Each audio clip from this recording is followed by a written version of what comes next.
तो गर्मी का मौसम आते ही आग लगने के मामलों में भी इजाफा होने लगता है। कभी बिल्डिंगों में तो कभी फैक्ट्रियों में या अक्सर खेतों में आग लग जाती है।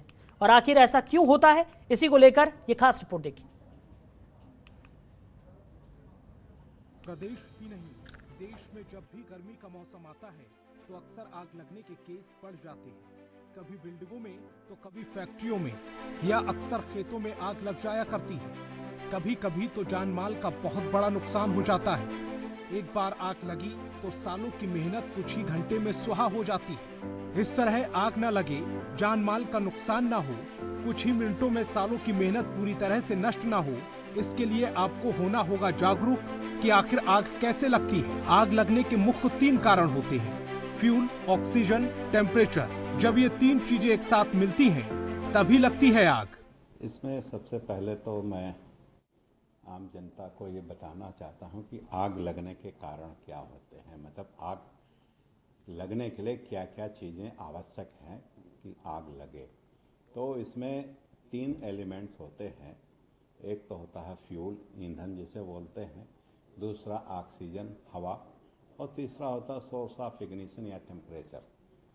जब तक ये तीनों चीज़ें एक साथ नहीं मिलेंगी आग नहीं लग सकती है। इसी का ठीक एक उल्टा वो है, जब आग को बुझाना हो तो कैसे बुझाएंगे। इसमें यह है कि इन तीनों जो सोर्स ऑफ एलिमेंट हैं कि ऑक्सीजन, फ्यूल और टेम्परेचर या सोर्स ऑफ इग्निशन, इनमें से किसी एक को भी अगर हटा देंगे किसी भी माध्यम से तो वो आग अपने आप थोड़ी देर बाद बुझ जाती है। पिछले कुछ दशकों की बात करें तो अगर किसी भी तरह की लापरवाही से आग लगती थी तो पूरे के पूरे गांव, खेत के खेत जलकर सुहा हो जाते थे। जान माल का बड़ा नुकसान होता था। आज टेक्नोलॉजी का दौर है, व्यवस्थाएं हैं, तो जल्द ही ऐसी आपदाओं को कंट्रोल किया जा सकता है। जैसा हमने शुरू में बताया कि तीनों एलिमेंट्स में से कोई भी एक चीज हटाएं तो बुझ जाएगी। तो ये जो फोम कंपाउंड है, ये फोम कंपाउंड पानी और एयर में मिलके बबल बनाता है। तो जब पानी हम लोग थ्रो करते हैं उसके साथ पूरा एक फोम का झाग निकलता है जो सरफेस पे चारों तरफ फैलने लगता है। और वो बबल जो होते हैं चारों तरफ फैल जाने की वजह से फ्रेश ऑक्सीजन की सप्लाई अपने आप बंद हो जाती है।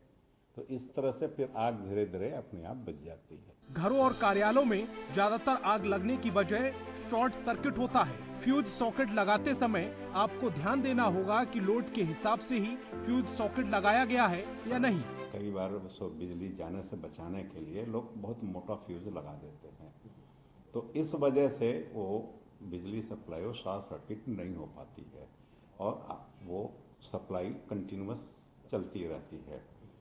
तो इसकी वजह से घरों में जो है वो आग लगने की संभावना ज्यादा बढ़ जाती है। दूसरा आग लगने का बड़ा कारण एलपीजी गैस होता है, जिसके लीकेज से भी आग लगने की संभावनाएं बढ़ जाती हैं। गर्मियों में टेम्परेचर बढ़ने से आग लगने की संभावनाएं ज्यादा बढ़ जाती हैं।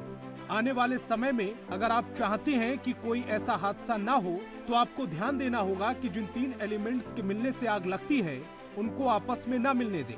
सतर्क रहें और सुरक्षित रहें। एलपीजी गैस सिलेंडर को मतलब इससे जो आग लगती है उसमें कई बार ऐसा होता है कि उसकी स्मेल बहुत तेज़ी से दूर तक फैलती है। ये हवा से भारी होती है, इसलिए ये नीचे की तरफ ही, सरफेस पर नीचे फ्लोर की तरफ ही ये फैलती है। आप घर के अंदर हैं तो भी किसी भी स्विच को ऑन ना करें। ऐसी स्थिति में आप सारे विंडोज, जितनी खिड़कियां हैं या दरवाजे हैं, इनको खोल दें ताकि प्रॉपर वेंटिलेशन की वजह से उसका परसेंटेज कम हो जाए, गैस बाहर निकल जाए। संवाददाता संजय जायसवाल, लखनऊ। खबरों के निष्पक्ष विश्लेषण के लिए सब्सक्राइब करें Jantantra TV and press the bell icon. Never miss any update.